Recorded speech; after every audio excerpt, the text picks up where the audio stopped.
Hello मेरे प्यारे बच्चों, आज हम पढ़ेंगे क्लास 3 का चैप्टर नंबर 2 दयालु शतपत्र।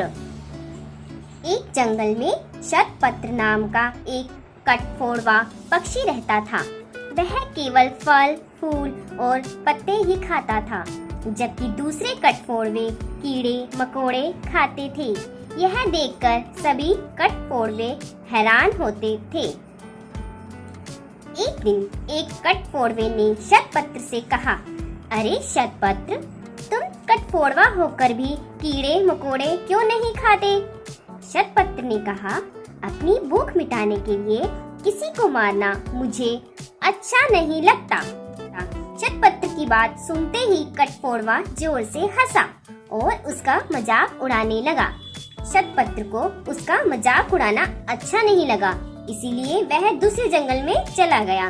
बच्चों, इस पिक्चर में आप देख सकते हैं, ये है शतपत्र कठफोड़वा।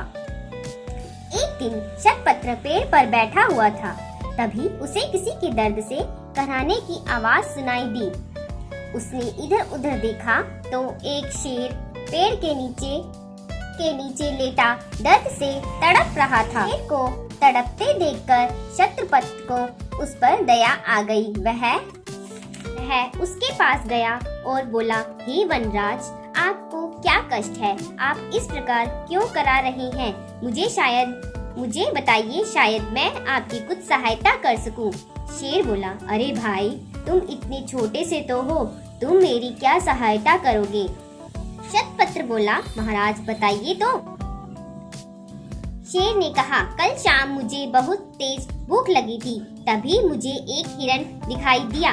मैंने जल्दी से उसे हिरण का शिकार किया और खाने लगा। जल्दी में मैंने मांस के साथ हड्डी का टुकड़ा भी खा लिया।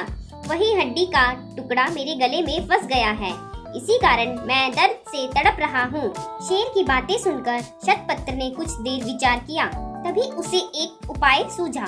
वह बोला, ठहरिए महाराज, मैं अभी एक लकड़ी का टुकड़ा लेकर आता हूँ, फिर उससे आपके गले में फंसी हड्डी का टुकड़ा बाहर निकाल दूंगा।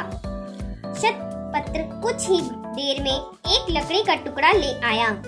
फिर उसने शेर से कहा, महाराज आप मुंह खोलिए, मैं एक लकड़ी का टुकड़ा आपके दांतों के बीच में फंसा दूंगा और फिर अपनी लंबी चोंच से हड्डी के टुकड़े को निकाल दूंगा। शेर ने शतपत्र की बात मान ली। फिर शतपत्र शेर के मुंह में घुसा और उसने अपनी लंबी चोंच से हड्डी के टुकड़े को निकाल दिया। हड्डी का टुकड़ा बाहर निकलते ही शेर के गले का दर्द ठीक हो गया। शेर ने शतपत्र को धन्यवाद दिया और कहा, शतपत्र, आज तुमने मेरे गले की हड्डी का टुकड़ा निकालकर मुझ पर बहुत उपकार किया है, मैं तुम्हें सदैव याद रखूंगा। फिर शतपत्र वहाँ से उड़कर चला गया। जानते हो बच्चों, यह शतपत्र बोधिसत्व भगवान बुद्ध थे, जो अपने सभी जन्मों में दयालु, अहिंसक और परोपकारी थे।